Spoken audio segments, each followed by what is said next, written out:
welcome to the first ever Anglotopia Podcast.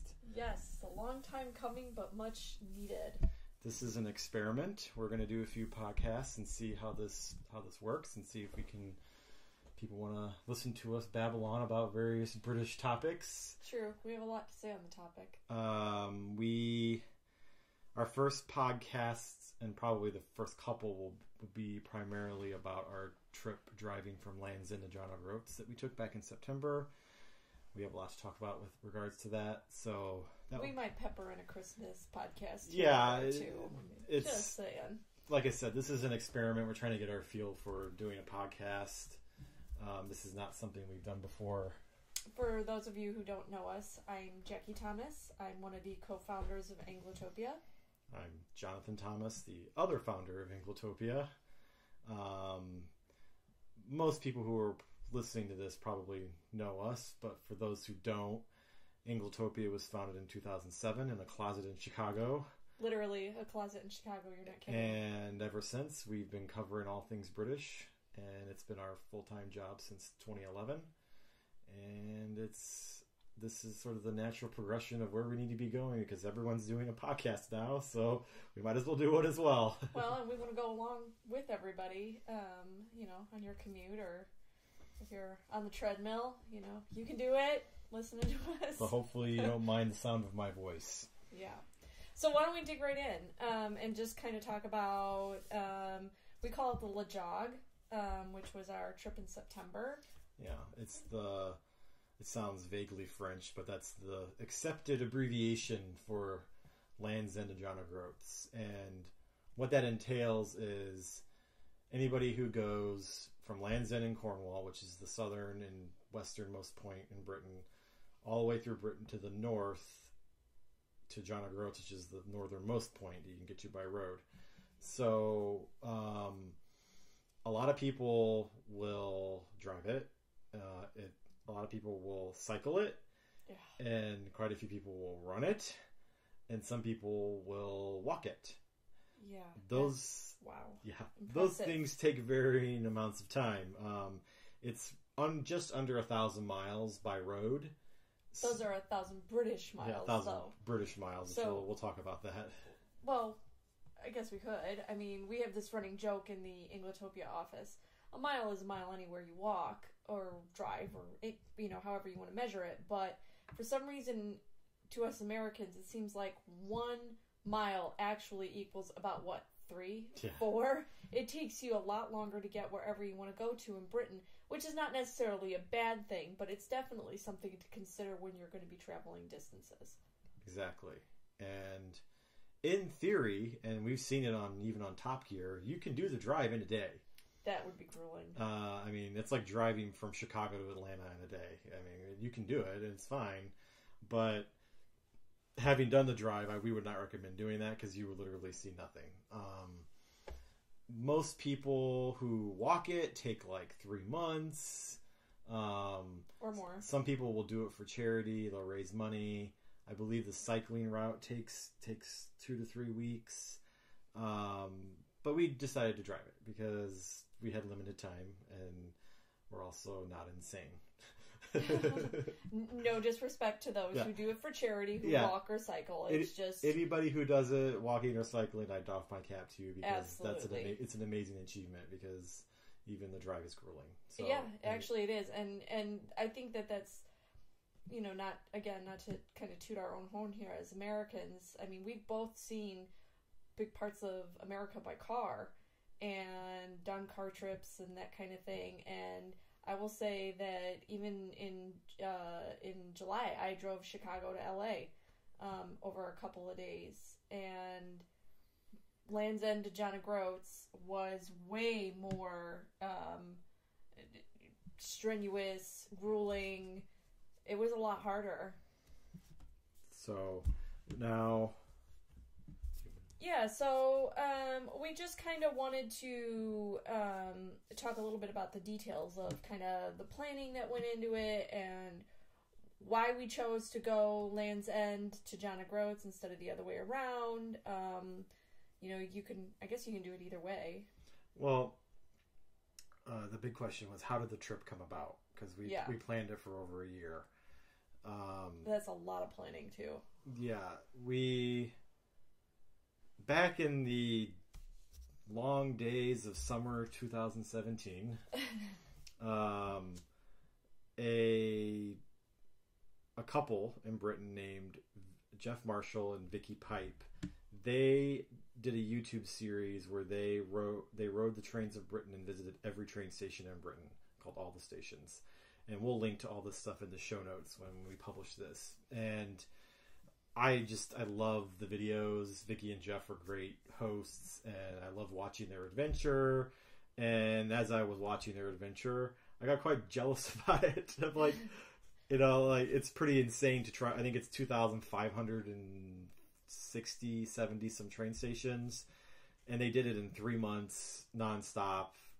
And it's one of those very British challenges that people like to do. Now we sound like wusses because we couldn't do 1,000 miles in a car. But so I was inspired by this, and I was like, well, I want to go on, because they did a video halfway through where they wanted to bring the viewers into the experience, where they set a date and said that, okay, everybody, on this day, you have to plan your own adventure and tweet us about it and post about it on social media, and then we'll gather it all together. And I thought, like, obviously we couldn't do that because we were over here, but I was like, well, I really want to do a grand adventure. What should we do? And I got to thinking about it, and I'm like, well, I don't want to go to all the train stations in Britain. I think Jackie would murder me if we attempted to do something like that. Yeah, I'm not that much of a train enthusiast. Yeah, I like trains a lot more than she does. No disrespect to those who are. And I was like, well, there's so much of Britain that we haven't seen, and I love to drive there. Driving in Britain is like my Anglophiles and happy place. I love driving around Britain and discovering new things. And I thought, okay, is there a drive we could do? And then we sell a map on our Anglotopia import store called the Great British Adventure Map. And those on the camera can see it. Those who are listening can't see it, but we'll link to it in the show notes. And they have various routes lined out on the map that you can take. Various driving routes, and one of them is Lands and John O'Groats. And I was looking at it, and I was like, we could do that. Yeah, we could totally do that. And it would take in Cornwall and Devon and the Midlands and Northern England, lots of places that we actually haven't been yet. And places that actually, unless you go by car, are not super easy to get to. Exactly, and we'll talk about that when we talk about the Cornwall section. Yeah.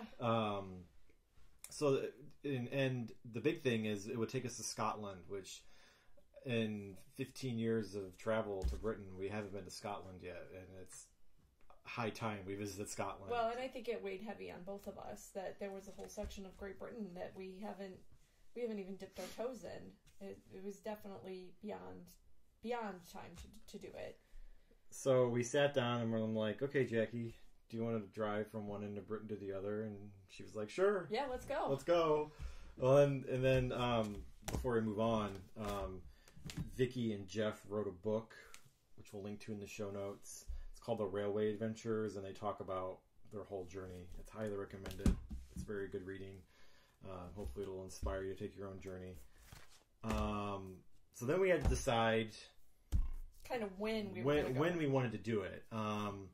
We had a couple things that limited when we could go. Family life. Family obligations. School-age children now. Yeah, we have school-age children. And so we didn't want to do it in the winter, which is when we spend a lot of time in Britain in the winter for various reasons, mostly because it's cheaper to go and the tourist attractions are not as crowded. It's a lot quieter, and that's kind of the way we prefer it. This isn't a drive you want to do in the winter. No, we were thinking like northern Scotland in January. Yeah. We might get stuck in northern Exactly. Scotland, which wouldn't be a horrible thing. I mean I could be stuck. You would be fine in southern England, in the Midlands mostly, but if you going to Scotland is like going to Michigan in the winter. It's cold. It's cold and it's snowy. And it snows. And the weather can be really volatile. Yeah. So we didn't want to do it in the winter. Summer was out, too many tourists. Too many tourists, and it's too hot. And we like to avoid Britain in the summer for various reasons. So then we kind of settled on September. Yeah, it's fall. It's the end of tourist season. home life, it works really well. Yeah, it worked for us with the school schedule, and we could block off a couple weeks, and we would be able to do the whole journey, and the weather would be generally fair. We hoped. Spoiler, it was all right. It was colder than we planned. We'll talk about that later. Well, actually, there were two massive storms while we were there that we happened to miss them. I mean, it was crazy. Like, the second storm that, was it Aria or something? It was a storm that started with an A, and it swept across northern England and Scotland to the point where they had to close motorways. And we drove through the rain of it, but we're getting ahead of ourselves. We are, but I will say, though, that when we did make it up to Scotland, we even saw, I mean, the damage that was done days later still. So, but that being said, don't let September scare you away. It's a great time of year to do that. Yeah, I mean, if we were planning it again, I would do it in the spring or in the fall. Those would. I'd still do it in the fall. The colors are really pretty. It's not hot, but it's not cold either. It's just slightly chilly. It's damp. It's a wet cold. Very English cold. Before we move on to planning, though, how about we have a cup of tea? Okay. For those who aren't watching, we are pouring some tea. We made up hot. So, having a pot of tea with friends here. It's Miles West Country Blend. Is one of our most favorites. So let's just kind of dive into to Cornwall. I mean, I guess we could talk about the car. We can skip the planning. Oh, you want to talk about planning? Yeah, we're going to talk about planning first. Okay. So we're going to move back and we're going to talk about planning a little bit. You want sugar? No sugar in my tea. Ever. Never. It's going to be sweet. I know. Call the midwife would approve, right? Jenny Lee says a good, strong, sweet cup of tea. Can't do it. Can't do the sweet tea. There are biscuits. I don't know if we're going to eat on camera. No. Nobody wants to listen to us munch on digestives. So, but planning, like, how do you even begin to plan a route like this? I mean, it's 1,000 miles, and not only is it 1,000 miles, but it's 1,000 British miles. Well, and it's 1,000 miles with dozens of beautiful places you're going to want to stop at and see. So how do you decide what to see? Well, if I can jump in, I think that we really kind of, at first, we just started with, we really wanted to look at the feasibility of what could be done in a day. Keeping in mind, as we say, American miles versus British miles. We knew that although geographically it might be only 200 miles between point A to point B, where here in the U.S. it'd maybe take 3 or 4 hours to do that distance. In Britain, we knew it was going to take us a lot longer. So we set out to do, maybe driving 3 or 4 hours and then using the rest of the day to see sights. Yeah, roughly. We would pick something that we would do in the morning and pick something we would do in the afternoon, and then the driving in between those places, and then in between our hotel in the evening. Sometimes we visited a couple more places, sometimes we didn't. It just depended on how we were feeling and what we came in. But we should start probably with how we decided the route, because there's more than one way to do this. The map, we were talking about the Great British Adventure map. They have a great route, which you can use for any mode of transport you want to use this for. But we didn't follow that route for driving completely. We diverted from it. We followed it in Cornwall and Devon and into the Midlands, but then their route takes you through the Lake District, and I had spent some time in the Lake District earlier in the year, so we wanted to spend the time somewhere I hadn't been already. So we decided to jog east and go through Yorkshire and Durham and come up through Scotland that way, which is deviates from the route. And then we went to Edinburgh, and then we kind of followed the traditional route back up to John O'Groats. So I would recommend getting a good map. That's a must. Yeah, of the whole country. I don't want to toot our own horn here, but you could buy our map, which was a great start, but this map is a great start for ideas and overall an overview, but as far as planning actual roads, it's not a great map for that because it's more focused on things to see and do along the way. But definitely use it as your starting point. Yeah, we used it as our starting point. Yeah, this is our starting point. We highly recommend this. We sell it. It's $24.99. We have plenty in stock. There will be links. There will be links. But you need a good route planning map. And a good route planning map of Britain's actually hard to find. I have this one behind us on the video. Yep. This is, you can't buy this map anymore. I got this almost 20 years ago. In London, right? No, I got this at Barnes & Noble. Oh, okay, never mind. So this is something. So you need something like this.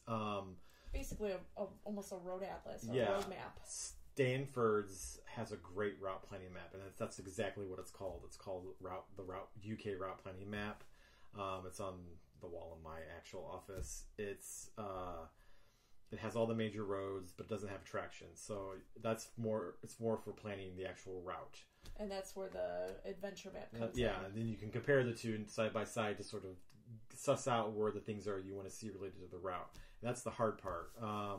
We also recommend a good British road atlas. I neglected to bring it to the podcast, but you can get them on Amazon cheap.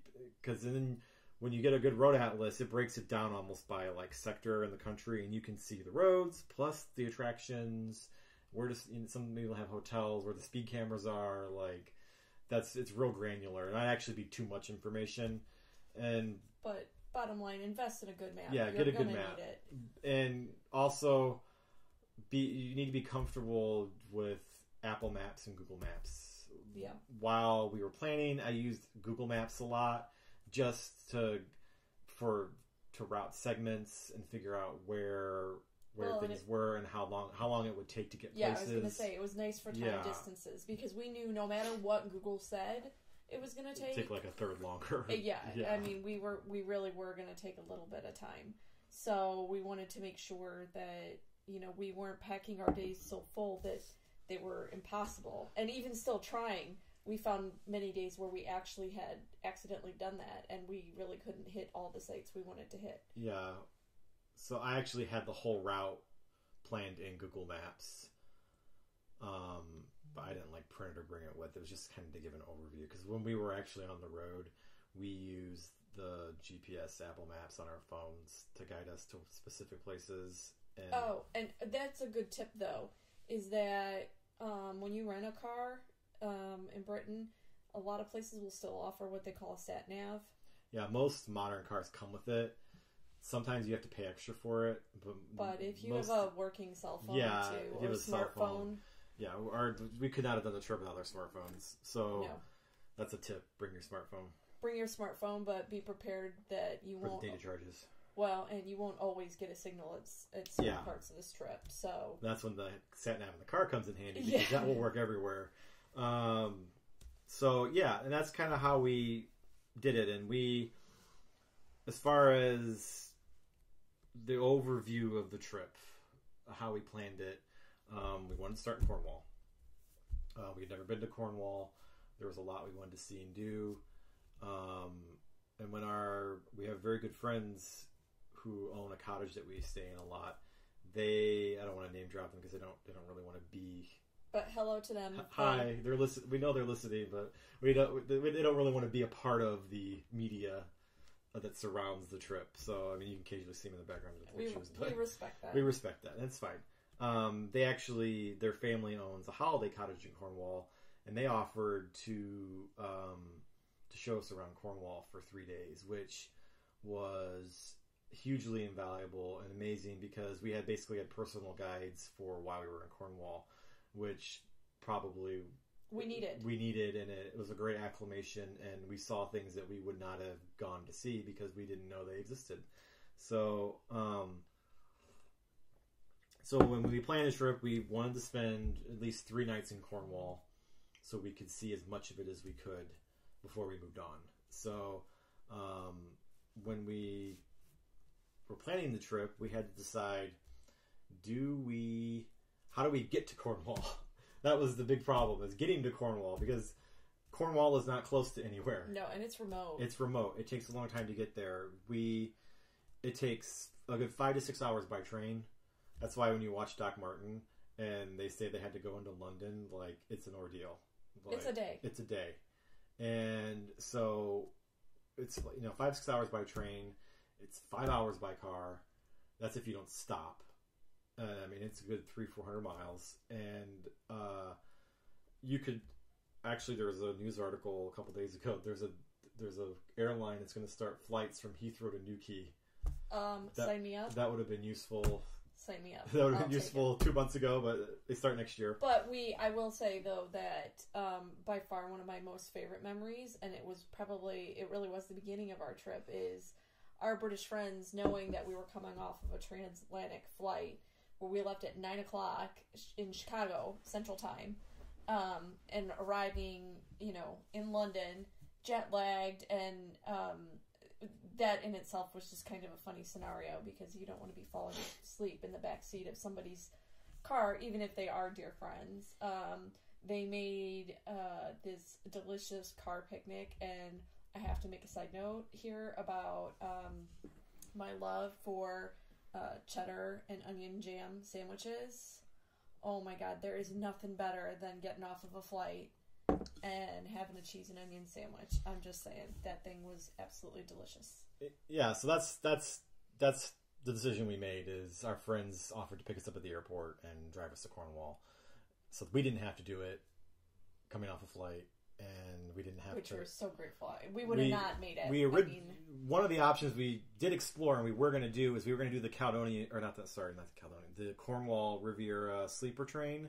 It leaves Paddington Station late at night, and then it arrives in Penzance early in the morning. But that presented a problem. I mean, what do we do? Get off the flight. When we get off the flight from Chicago, it's 10 o'clock in the morning. What are we going to do all day jet lag? Till 10 o'clock at night with bags in central London. Yeah, so I mean, even though we traveled light. Yeah, it wasn't going to work, and we already we're getting ahead of ourselves, but we booked the Caledonian Sleeper coming back from Scotland, so we're like, I think one sleeper train was enough. Yeah, and it ended up being enough. And it ended up being enough, which we'll talk about later. Spoilers. So our friends picked us up. One slight diversion I forgot to talk about. There isn't a guidebook for this drive. I picked up a book on Stanford's website. I mentioned Stanford's before. Stanford's is the travel bookstore in Covent Garden that has every travel book, every map you can imagine. It's heaven. You want to go anywhere in the world? Yeah, you start at Stanford's. That's where the British imperialist explorers will go get their maps. But they had a book called The End-to-End Cycle Route, which I thought would be a good guide to help plan the drive. It wasn't a good guide, and actually the book was pretty much useless for our planning. But you learn. So because there isn't a guidebook, I'm starting to feel the itch that maybe we might write a guidebook for this. Does that mean we get to go do the drive again? Yeah, we'd have to do the drive again, though. Oh, darn. Let's totally go. But there isn't a guidebook for it, so there's a hole in the market there, guidebook writers. So anyway, let's dive into Cornwall, because I think we've talked a lot about. Well, do you want to do the overview of the whole trip, or just dive right into Cornwall? Let's dive into Cornwall here, okay. Because we've given a good overview, and there's lots of information about this on the website at Anglotopia.net. Yeah, I wrote. We'll put links in the show notes, but I wrote in detail about planning the trip and the route and everything, so you can read. Yeah, and feel free to shoot us any questions. That we'll answer on the next podcast. Yeah, so for sure. So the great land of Cornwall. So do you want to go narrate from Heathrow down to Cornwall? I mean, how do you want to do this? I think it's a little too granular. How about we just kind of talk about some highlights, and what were your favorite things about Cornwall? Well, do you want to talk about where we stayed? Yeah. I mean, I guess we should dive in there because that was kind of our base. When do you want to talk about the car? Do you want to do the car when we actually get let's do the car when we pick up the car. Okay. Well, that'll probably be the next podcast. Yeah. So, we stayed at the Polarian Bay Hotel in Mullion Bay. Yeah. It was a recommendation from the friends that we mentioned. Their holiday cottage is in Mullion Bay, which is a really cute little Cornish town. Really, really cute. Yeah, so I think the most interesting thing about Cornwall is the vibe in Cornwall. Yes. Cornwall is a beachy, laid back, but not like California beachy or Florida beach. It's a vibe all of itself. It's like we said, Cornwall, this part of Cornwall where we stayed, it's on the Lizard Peninsula. It's very remote. It's the furthest you can get away from anything in Britain other than the Scottish Isles. And it's what heaven looks like, in my opinion. I could live very, very happily down in Cornwall. Yeah, and there's not a lot of people down there, at least when we were there. It's probably different in the summer, but there's not a lot of people around. A lot of windswept landscapes, and the views of the ocean are just... Yeah, I mean, there's just ocean everywhere. You're spoiled. You're spoiled. Yeah, it's choice. Endless sea in the horizon, and we'll talk about the sea when we write our articles about the trip, but the sea is very important in British culture and heritage, and it was nice to be down by it and be in it. And I think that you still get the feeling that, while industry has moved on in a lot of ways in England, you've got international banking and a lot of international business, there's still this feeling that Cornwall is still very much tied to the sea for their livelihood, whether it's tourism or fishing or, just other things that have to do with the sea. You still really get the sense that life kind of revolves around it, and that is really kind of a treasure that's really neat to see. So we stayed at the Polarian Bay Hotel for 3 nights. That was the longest we stayed at a single hotel the whole trip. It was a big Victorian seaside hotel. Yeah, every most of the rooms have a sea view. You could open the window and listen to the ocean on the rocks. Which is in better weather, there's outdoor seating for the restaurant and whatnot. And there's all there's a pool. There's a walk down to the beach. While the hotel was, I don't want to say tired, it had a very lived-in feel, but not in a bad way. It felt comfortable. It felt like a place that I would be comfortable to bring, the little Anglotopia juniors. And it kind of reminded me of there's an episode of Mr. Bean where Mr. Bean goes to the seaside and he gets trapped outside of his room with his clothes off. That's not why it reminded me of it. But the hotel that he stays at is very similar in feel, seaside-y feel to I'll link to it on YouTube. It's funny, but that's kind of the feel I got from it. It felt very authentic, though. It's very authentic in a good way. Yeah, it was a neat experience. I mean, the view from our room was just, you could see the sea. Yeah, and the room was very Spartan, so the focus is the sea. Right. They had everything you'd expect in a hotel. The staff at the hotel were perfectly friendly. They washed our clothes for us. Well, it's a service they offer. Yeah, because we needed to have a couple things cleaned, and then we had to have some things delivered, which is a whole other story. When your 7-year-old sweet son helps you pack your camera gear, you should probably double check his work, because in my case, I came to Cornwall without battery chargers without a battery charger for my camera. Which is a massive problem when you own a business and you're going to document. Yeah, when I'm going to be filming hours of video and taking thousands of pictures, I need my batteries to last longer than a couple hours. So that was a problem. So this is where we encountered the remoteness of Cornwall, because we thought, I have an Amazon UK account, because why wouldn't I? And I thought, I'll just order some stuff on Amazon UK and have it shipped the next day, because that's the way Prime works, and Britain's small. You can get anything delivered anywhere usually in a day. Well, Cornwall's a little different. Yeah, we learned that quickly. None of the deliveries from Amazon would come till after we had left Cornwall. And so that was a real problem, and thankfully our British friends came to the rescue and found a place that was actually an online camera battery charger store that was actually in Cornwall. Yeah. That could ship it the next day and have it there the next day. So they saved the day. So that's where we first encountered the remoteness of Cornwall, is that things take a little longer down there than they do elsewhere in Britain. But that's fine. And that's fine. But we got our charger. So, what was your number one most favorite thing about Cornwall? I probably should have thought about this before we sat down to record this. Well, I'll go. It gives you time to think. I think the sea. I have a love affair with the sea anyway. I'm learning to sail, and just the views everywhere. It looks the parts of the Cornish coast kind of remind me of Northern California, and it's so beautiful. It's just, I mean, we were lucky enough. We saw the remnants of a huge storm that kind of sideswiped Cornwall while we were there, which was great that we didn't take a direct hit. But so the sea was all turned up one day. We went, and our friends took us to this little tiny, I would call it like a cafe, that is literally perched on a cliff over the side of the sea. Yeah, it's the Lizard Point, the southernmost point in Britain. And it's really funny. We sat there and we watched the sea, and we went for donuts, but I actually ended up having a jacket potato for breakfast, which is really kind of bizarre, but yeah, it was really good. But going back, the sea was incredible. We saw, was it sea lions? Sea lions or seals? Sea lions. Sea lions. And they all have a name.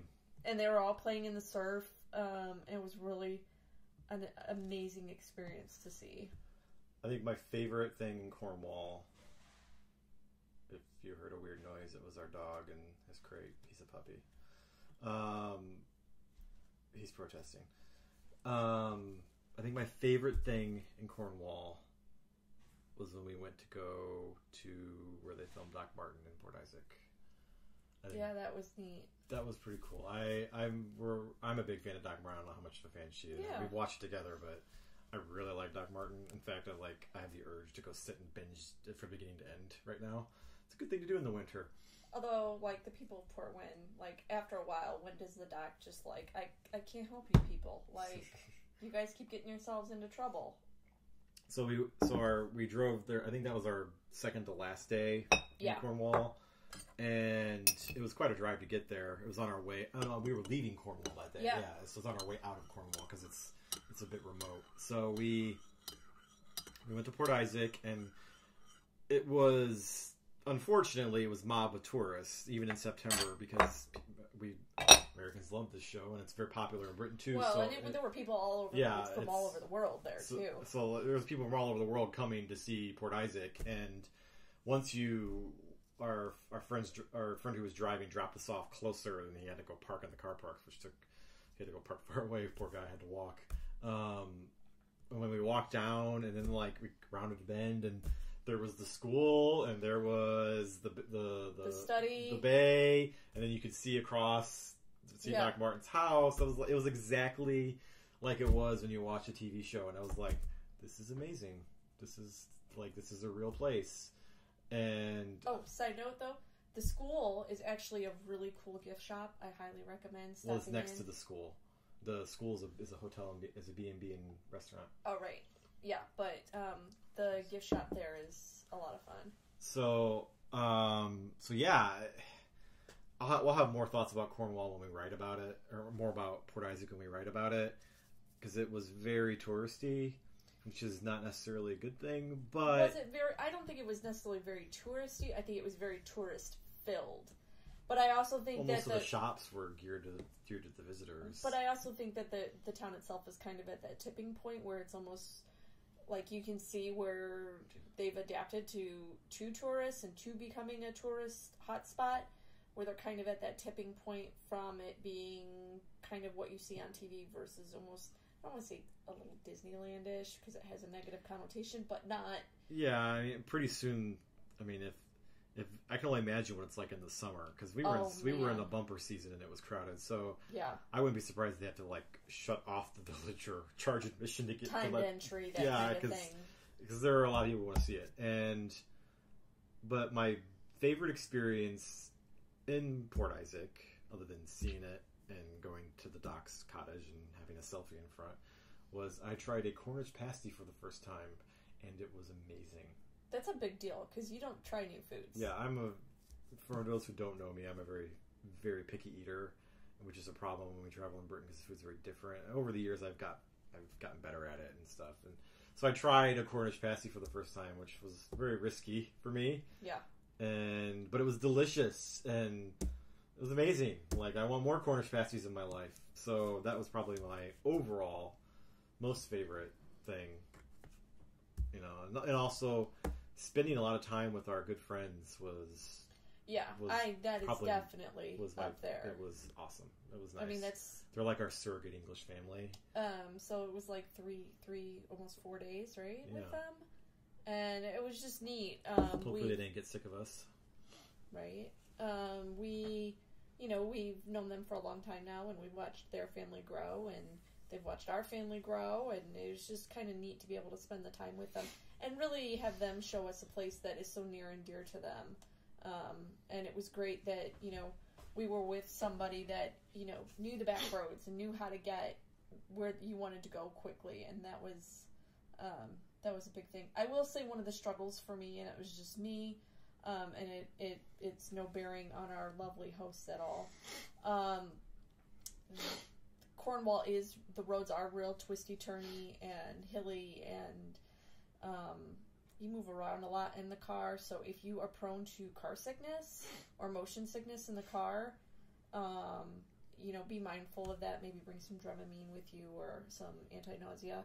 I struggled a little bit with it, but not to the point where it prohibited me from... And you got used to it. I did. I think that if you are prone to it, you can look up online. There are lots of websites that show kind of tips to cope with it in the car, that kind of thing. But, like I said, it didn't prohibit me from seeing anything and enjoying myself and having a great time. But if you are prone to it, it is something to be mindful. So I'm looking at the clock here, and we got about 20 minutes left. Yeah, so why don't we talk about the car? Yeah, let's talk about the car. That's kind of the jumping off point of really Cornwall. We had definitely started the journey, but we didn't drive. Our friends did, so we didn't. Which was great. So when we left Cornwall, the plan was our friends would drive us to the Bristol airport, and we would pick up a rental car there, which was our nearest available pickup. No, that was convenient for the route we were on. Well, that's what I meant. Because they had to go that way to get back because they had to go to Cotswolds. So were we. Yeah, so that was the ideal place to do it. Because we could have picked a rental car up in Penzance, but Bristol was the ideal place. So we always rent with Hertz, rent a car. Great experience. Always had a good experience, even when there were issues, which we won't talk about here. Shout out to Hertz UK. Hello. Yeah, Hertz UK. So when we picked the car, normally we try to do things on a budget here, so we would just pick the cheapest automatic, and we would usually end up with a Volkswagen Golf or a relatively small car, which is fine. It's just us. But this time, because of the amount of time we were going to spend in the car and the fact that we were going to be in the countryside a lot and maybe northern Scotland, maybe even going off road a little bit, or at least on dirt covered roads, we didn't know what we didn't count. Yeah, really. We thought, well, maybe we should spend a little more and rent an SUV class. So that's what Which, side note, neither of us drive an SUV here in the States. We're both smaller. Volvo is an SUV. It's a wagon. I disagree. It's a wagon. It's a crossover. It's a wagon. It's a crossover. It's a wagon. Okay. She's in denial that her Volvo is an SUV, but it's a wagon. Anyway, moving on. So we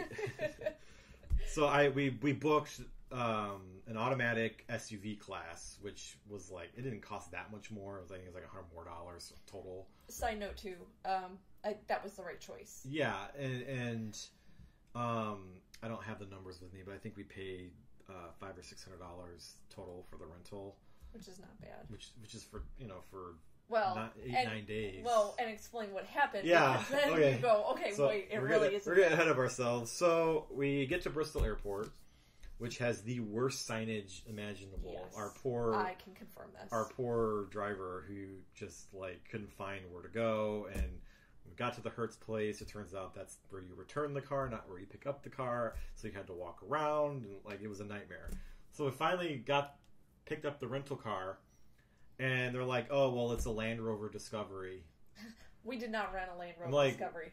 I'm like, she's like, "It's a free upgrade." I'm like, okay, right. That's great. We did get an SUV. That's what we wanted, but this is literally the top of the line SUV. And I mean, thankfully, we only paid for what we rented, But we had the nicest car for our Thank you, drive. Hertz, for the awesome upgrade. You know, and I understand the logistics of how rental car companies work and why that happens, and I get it that's the only automatic SUV they had on hand, so that's why we got it. And I'm very glad that the algorithms that manage Hertz's car network ended up giving us the nicest car we've ever driven in our lives. I mean, it was plush leather interior. It was gigantic. It had every bell and whistle on it. Every bell and whistle. Heated steering wheel, which was great in Scotland. And the heated seat. I don't think I turned my heated seat off the entire time. We looked on the car rental agreement. The value of the car was like £70,000. I know. I'm so glad I'm driving this for the next week. Well, and it was funny because once we kind of got off and on our way in the car, the comfort level of this thing was just unreal. I said to John jokingly that we should have just canceled the rest of our hotels, popped into John Lewis, bought some duvets, and basically camped in the car. Yeah, because we totally could have. Well, and the thing is that, okay, for those of you who don't know me, I am not a girl who roughs it. I have respect for those who can, and I think that's awesome, but, a 2-star hotel is roughing it for me. So for me to want to sleep in a vehicle, I think really speaks volumes about the vehicle. I mean, it was just... As the British would say, it was quite posh. Oh, it was very posh. And what's funny is later that night we met up with our friends again for a goodbye dinner. Yeah. And the male version of our friend and his son-in-law, they were climbing all around it with great interest. Because it's so rare to see such a luxurious car.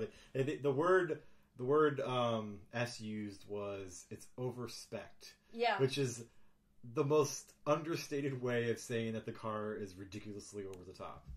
Absolutely. And it kind of as we were trying to sync the phone, our phones to it so that we could drive hands-free, so we could still do business on the road and talk to the kids at home and maps and all of that. I literally had to contact my sister back here in the States who has a lot of experience in the auto industry and that kind of thing, going, where do I find the guide even to sync my phone? Because even a basic Google search, we couldn't find it.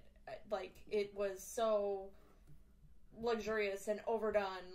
Eventually we got there, and it was, but I will say, though, that as funny as it is wonderful and opulent as the car is, I think there were times where we felt almost kind of not showy, but just... Well, okay, we're big fans of Top Gear. Yes. This is going to sound like a rude word, but it's not rude in Britain, but it's rude here. Okay. What word are you going to say? Yeah, I can't say it. Okay, don't say the word. Yeah, most of our followers, I can't say it. We felt like tools.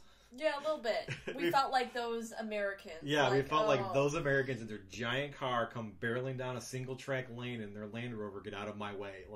Yeah, so we try to be really mindful of that and try to be courteous. But I think, though, that sometimes it just couldn't be helped because the vehicle... It's just so big. It's massive. Yeah, and I mean, coming from America where I think it's kind of we specialize in ridiculously large cars,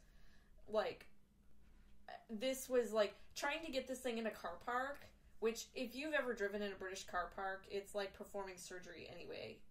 Unless you've been trained on how to do it and you've had lots of practice. But it's like trying to park a school bus. It was nuts. And so not only are we those Americans, but we're those Americans trying to park a Land Rover. At least no one can tell we're Americans while we're in it, right? As long as we keep our mouths shut, right? Well, what's funny is it did come in handy because when we went to a lot of National Trust properties, we'd park in a muddy field.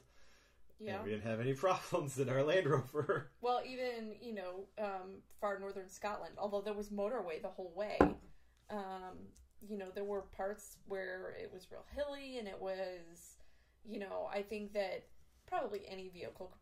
just about any vehicle could do the drive, but there was something about being in the Land Rover that just, really... not only did it make a more comfortable ride, but we knew in confidence that we were going to get to where we wanted to go. Another perk of it being so big is, I don't know if we'll talk about luggage today, but we planned to pack light, and so we each brought a carry-on only for the whole trip, which is great. That was rough, folks. I won't lie. That was rough. It was fine for me. But because the Land Rover was so big and we were changing hotels every night once we left Cornwall, like we would just leave, or I would leave my luggage in the car and just take what I needed for the next day, and I didn't need to bring the suitcase in everywhere we went. Which actually, it worked out really well. I mean, it was good that we packed light. I guess we could kind of cover that real quick in our last couple of minutes. Well, it's just how do we pack for a trip like that? Because, I mean, we were there for 11 days. It took us 11 days to do the journey. We moved just about every night, and then except in Cornwall, and one of the nights being on a sleeper train. So, like, logistically, how do you pack for something like that? I think that we've done a lot of traveling back and forth to Britain, and one of the things that I continue to learn is to pack light, because a British hotel room is a lot smaller than an American hotel room, which is fine, it's efficient, but that giant piece of luggage just does not. Britain is not built for it. Well, so a few years ago we started using the Away travel bags, and we'll put a link in the show notes. Shout out to Away. Hello. We'll put the affiliate link so we get the credit. Nice. So we can get a new one. Real nice. So we use the Away bags, which are these new luggage that they're designed to be thrown around, but they have batteries in them so you can charge your devices, and they're real stylish, and they're the new thing for travel. They're great bags. They're great bags. We've had a couple issues over the years, like with the straps inside breaking. But they've always stood by their product. Yeah, they have a lifetime guarantee. So actually, we just sent Jackie's off to get fixed for free. So I don't know how many thousands of miles mine's traveled to. Yeah. So, I mean, when you think about it, it's just wear and tear. So, because what would happen is we have big luggage, and we would pack this big luggage for our yearly trips over, and we put both in full disclosure. Yeah, we put both of us in like one giant suitcase, right? But even that wasn't enough. We'd have to end up buying a duffel bag to get stuff home, and like luggage has become the worst part of travel for us. Yeah, and so I don't know who really. I mean, I was kind of the driver. I think it was you. Really. I was just like, in all honesty, I was like, we can't do this anymore. Like, we should just do a carry-on. People do it. Like, we should just do a carry-on. So I managed it so we could both have these Away, the bigger carry-on, which is their second biggest bag, and it's big enough it's just large enough that you can still take it on board with you. You don't have to check it, and it's because of the compression straps, you can fit 10 to 15 days worth of clothing in it, as long as you rewear some things or wash along the way. And we've done it. I've done it more times than Jackie, because I went more this year for the royal wedding and stuff. But it's just great to bring your bag with you on the plane. Yeah. And then walk right off the plane to where you don't have to go to the baggage carousel. You don't have to wait for the baggage carousel. And it comes with a collapsible bag that you can use. No, it doesn't come with a collapsible bag. It comes with a laundry bag. Yeah. We take a collapsible duffel. Always. We take a collapsible duffel for dirty clothes, and then for souvenirs, and then we check that on the way home, because we don't care on the way home. But it just makes us quick and efficient. So this is really the first trip where we both did that together, and I'm reasonably sure that's the way we're going to keep doing it going forward. I will say that it definitely had its benefits, but I think though that the time of year was also tricky, because although we were supposed to have 60-degree weather, we had like 40 and 50-degree weather, and it was very wet where it wasn't forecasted. Yeah, I mean, you acquired a few pieces of clothing along the way. I did, out of necessity. And that's another part of our travel philosophy we haven't really talked about much is, Britain is a great country. They have great retail stores. Great British products. You can buy anything you need when you're traveling. Right. If you run out of something, like, that's why I don't bring shampoo and conditioner, because we can just get there. Well, and had we brought that, we couldn't have carried on it. Yeah, because you can't carry it on because of the TSA requirements. So we just get there, go to a Boots, spend 10 pounds on your toiletries, and you're done. I will tell you, I have found some of my most favorite products that I absolutely love. doing that, and I've been thrilled when the products have made their way over here. It adds to your travel experience. Absolutely. Because one of the things I love to do when I travel is I like to become a temporary local. Yeah. And you get that local color going into local shops, and and you get souvenirs that mean more. Like you bought in Cornwall when we were in Port Isaac, you needed a coat. It ended up being wetter and colder than you planned to. Yeah. Neither of us brought a coat. But we had packed layers. We had packed layers. So we didn't always pack layers when you're going to Britain. I had a sweater, so I was fine without a coat. But you needed a coat, so you got a duffel coat. It's really cool. It's wax and waterproof. Yeah, and it's very Cornish. By a company called Lazy Jacks. And I will say one of the cool things about Cornwall is there was clothes for sailing everywhere. And as a beginner sailor, I was all about it. Now, the only piece of clothing I bought was the coat, but it was a wax-covered cotton, and it was a really thin coat, very nautical themed, very Cornish, super cute coat. And I wasn't sure if it would be warm enough or not, but believe it or not, that wax barrier on the coat really repelled the wind, and it kept me dry. By far one of the best souvenirs I have ever bought, but super functional. Right, now you'll treasure it. Always. And if you'd had a coat with you, you probably wouldn't have looked for it or bought it. No, and I can see myself even using it sailing here. Like in a few years ago, when we went for the Diamond Jubilee back in 2012, we got to Britain and it was like 30 degrees warmer than we had packed for. Yeah, that was. And so we had our first day there. We had to go to the shops and buy summer Marks clothes. And Spencer, right? We went to Marks and Spencer to buy summer clothes, and I had the shorts I bought there for years afterwards, and then I bought a pair of sandals that lasted me like 5 years. I mean, they were the best pair of sandals I ever had, and I finally had to say goodbye to them this past summer. And you know what I did? I went back to Marks and Spencer while I was in Windsor for the royal wedding, and I bought a new pair. And I look forward to getting 5 years of use out of them. So that's just examples of things that if you didn't pack, like a lot of people will overpack to plan for any eventuality, and don't overpack. Add some serendipity to it by getting. Yeah.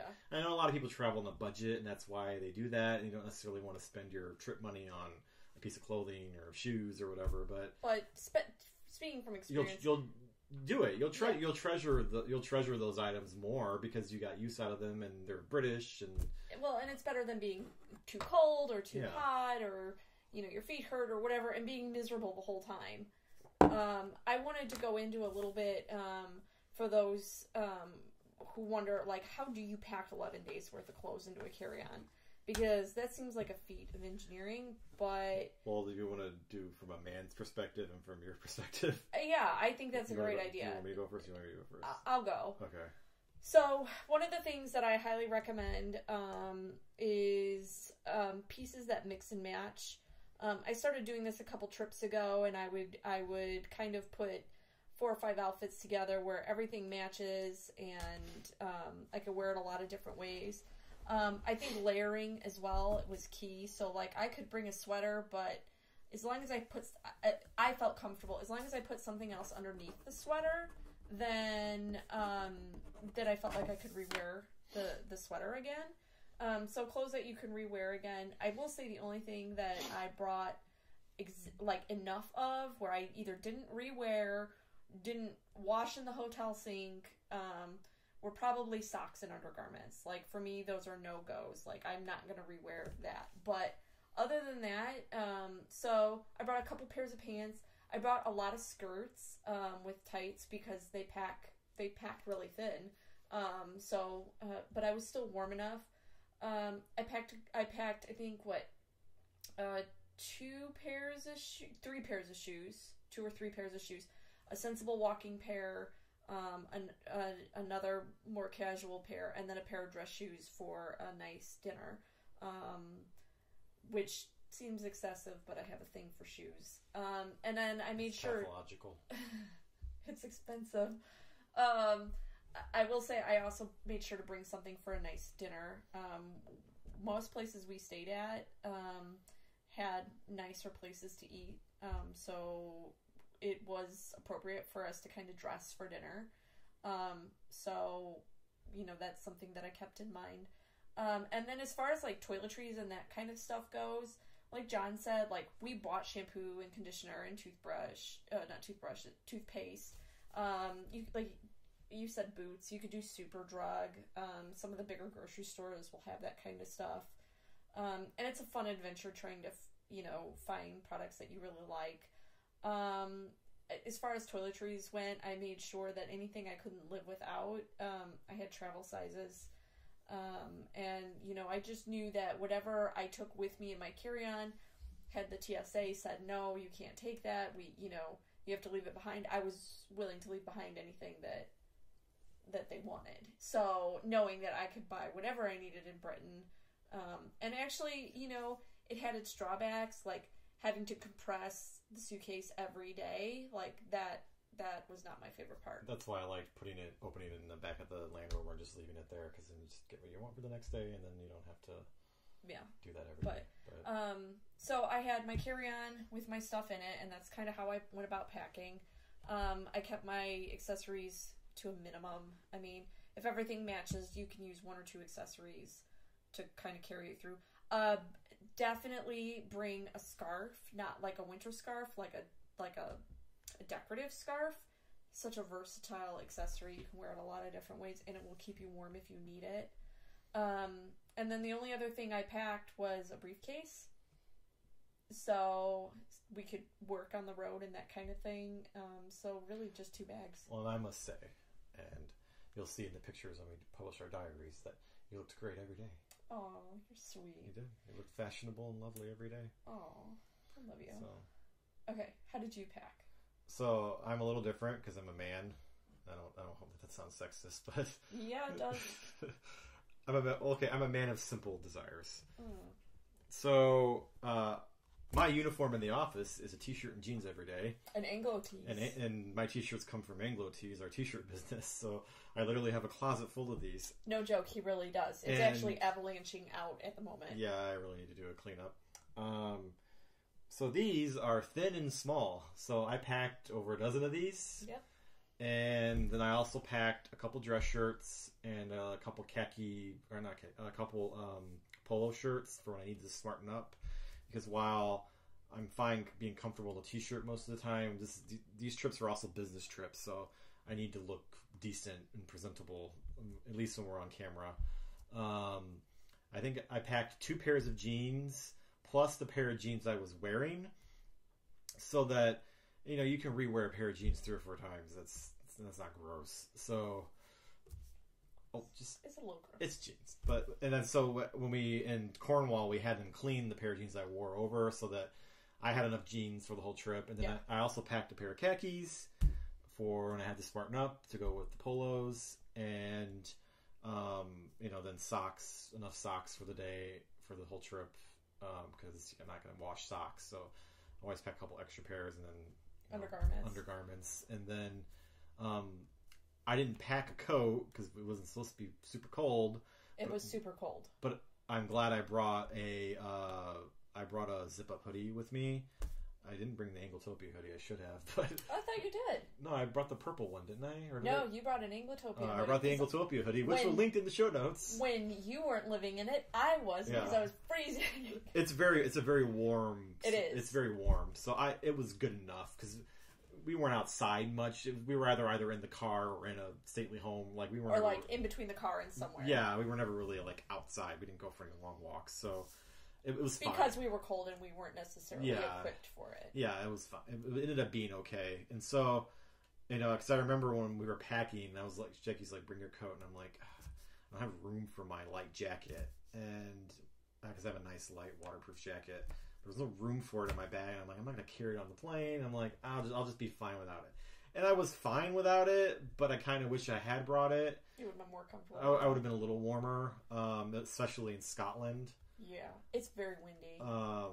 So yeah, that's what I brought for clothes. I would, if I did it again, I would bring 1 or 2 more button-up shirts, and because it got to the point when we were in Scotland, we had a really, really nice dinner that we didn't know was going to be really fancy. Formal dinner. A very formal dinner, and I was in a t-shirt because I'd used all my dress stuff by that point. So yeah, I would probably it was embarrassing for Jackie to be sitting with me. I won't lie. So I would probably bring in an extra dress shirt. I only brought one pair of shoes. That was fine. I packed a versatile pair of shoes that were good for any surface. I kind of wish I'd brought my hiking shoes, but I didn't have room. But I was fine with the shoes I brought. You were fine to a certain extent. I mean, it did limit us. I couldn't go for walks in the countryside with the shoes I brought. Yeah, or along the coast, or there was because it was so wet, there was a lot of mud. Yeah. So I mean, there's been trips in the past where we packed our wellies. Like there was no room for that. Yeah. So that's kind of how I approached it. And I had a carry-on backpack. I bought it from eBags. It's their medium size. I forget what it's called. It's one of their main backpacks that they make, and it was the perfect backpack. That thing is brilliant. Yeah, it's got all these compartments made for the laptop. It's got a compartment for chargers. Like that was great. So when you do carry-on only, you have to have a great backpack or briefcase, like a secondary bag. Because I could keep a change of clothes in there, and I could keep anything important work-wise or the itinerary and stuff. So that was cool. Well, we should probably wrap up, but maybe we'll do camera gear next time. Why don't we? Is there anything that you would have changed about packing, about arriving, that you would have done differently? For the whole trip, or just the first part of it? The first part of it, or packing, kind of what we've covered today. I would do another day or two in Cornwall. Yeah, I think that's fair. We just ran out of time to do some of the things we wanted to do, and I regret that we weren't able to do them. I think that we could easily go back to Cornwall and spend. We could spend a couple weeks in Cornwall and still not see everything easily. And I would say I would have packed like the extra dress shirt and maybe use my hiking shoes instead of my slip-on loafers. Mm-hmm. And then maybe remember to pack your camera charger, because otherwise you're going to have to order one and spend your valuable trip budget on camera gear that you already had. Because now I have a UK charger for a camera that I'm never going to use again because it's too big and bulky, and I already had a charger, so Oh, I will get use out of it, I'm sure. I think that it's one of those things that I knew to pack a coat and I didn't pack a coat. Yeah, I would have brought a jacket. That was not so bright on my part. Yeah, and I think the coat you bought was like 100 pounds, so that was. But I will wear it forever. Yeah, again, that's the thing where you got to look at the long tail for that. Yeah, And I think really funny. I would have brought trainers or tennis shoes. So I've got this thing about when we travel, where I don't like to wear tennis shoes. I like to wear a comfortable travel shoe, but not necessarily a tennis shoe. And when we started traveling in Britain, nobody wore tennis shoes. Like, you would see people wearing tennis shoes when they were working out or, playing tennis or that kind of thing. They weren't really a street shoe. Well, over the years we've been traveling, that's changed, and our friends, the female counterpart, she and I were talking kind of about shoes and that kind of thing. And at one point we went up to St. Michael's Mount in Cornwall, and I absolutely go if you have the chance. It's just an amazing opportunity. I completely forgot about I know, there's so much. Wait, yeah, that would be that's the number one thing we did is St. Michael's Mount. Oh no. But I will say, you've got these paving stones and these beautiful paved. It's almost like cobble, but it's not. It's so much older than that. But the day we went, it had just stopped raining, and so everything was really wet. And although I had a good pair of loafers on that had a good rubber sole on them, I was all over the place, and I felt absolutely ridiculous. And so there were lots of people in trainers, and I just thought to myself, what I would give for a pair of trainers right now. Well, spoilers. At the Durham section of the trip, you bought a pair of trainers. I did, because enough was enough. As great as my loafers were, and as great of a travel shoe as they were, they didn't really do it for us. So I think I think we're going to wrap it up because we've babbled on long enough. Clearly, this is going to be a multi-part podcast about the trip. So if you enjoyed this and have any questions, comments about the trip, please email us at info@anglotopia.net, or just use the contact form on our site, or leave a comment on our various social media platforms, and we will try to answer them the next time we talk, which will be, about a week or two. We don't know when we're going to release this yet, so once we start releasing it, we'll try to do it every week. So tune in next time. We'll do a couple... Cotswolds, York and Durham, and maybe talk about some topical things.